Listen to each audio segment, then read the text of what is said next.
A gente tem o prazer de conversar hoje com o chefe da assessoria internacional do TSE, José Gilberto Scandiuti.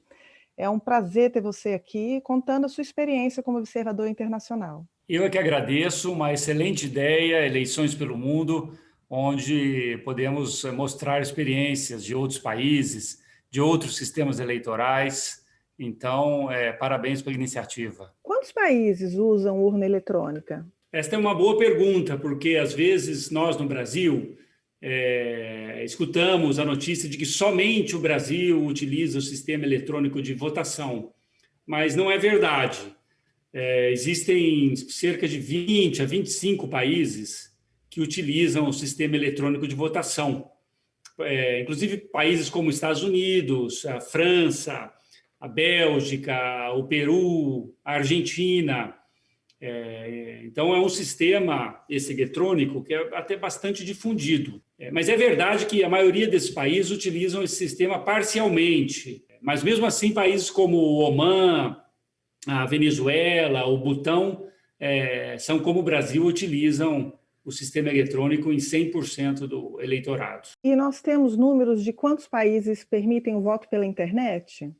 O voto pela internet é acessível para todos os eleitores, somente a Estônia. A Estônia é esse país báltico, né, na Europa, que é muito avançado em tecnologias de identificação pessoal. Todos os eleitores estão habilitados a votar online. Ainda não é utilizado pela maioria. O dado que eu tenho na última eleição, ou na eleição de 2015, cerca de 30% dos estonianos usaram a votação online. Então, o voto presencial ainda é bastante utilizado, mas todos estão habilitados. E, além disso, há vários países, cerca de 10 países, que utilizam algum sistema de votação online para grupos de eleitores. Então, não para todos, mas já começa a ser utilizado de forma progressiva. O modo como as eleições acontecem nos países ele reflete muito a cultura, a realidade deles.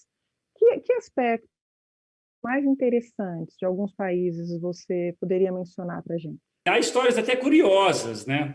Por exemplo, na Gâmbia, na África Ocidental, as eleições são em uma espécie de uns tambores e fotos dos candidatos, e as pessoas depositam umas bolinhas de gude em cada um desses tambores. Os sons são diferentes nos tambores e tem um som quando cai a bolinha para evitar que a pessoa vote mais de uma vez. E aí eles contam essas bolinhas de gude ao final da eleição. No Equador, onde houve eleições há pouco tempo, as filas e os locais de votação separam por gênero, mulheres e homens, que inclusive é considerado uma vitória do movimento feminista, é tido como uma política interessante para as mulheres, para evitar qualquer forma de pressão, etc. Na Índia também é interessante, porque nenhum centro de votação, nenhuma urna pode estar a mais de 2 quilômetros do eleitor. Então, tem urnas que vão até com elefante, se a pessoa com elefante para chegar em locais difíceis, etc. Outra coisa interessante também, até mesmo astronautas norte-americanos que estão em estações espaciais podem votar. É uma forma de votação online. Nos Estados Unidos, eles fazem votação online para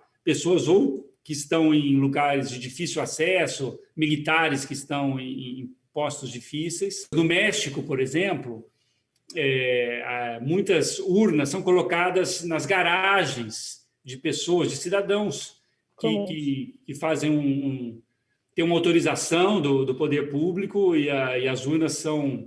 Ele coloca à disposição a sua garagem, a sua área para fazer um centro de votação no lugar que não tem nenhuma escola ou algo do gênero. Quais são os maiores processos eleitorais do mundo? A Índia, de fato, é de longe o principal processo eleitoral, né, no mundo. As últimas eleições foram mais de 600 milhões de eleitores depositaram o voto. Depois você tem Estados Unidos e Indonésia, mais ou menos juntos em segundo lugar, vamos chamar assim, com cerca de 160 milhões de votos. O Brasil, portanto, é um dos maiores, né? Nós tivemos, salvo engano, acho que 110 ou 115 milhões de votos depositados, quase 150 milhões de eleitores registrados, né? em 2020, nas eleições municipais. Então, de fato, é um dos grandes processos eleitorais no mundo também. Há algum país que ainda proíbe o voto feminino? O último país foi a Arábia Saudita, que há 5 anos, em 2015, ela permitiu pela primeira vez o voto feminino nas eleições de 2015.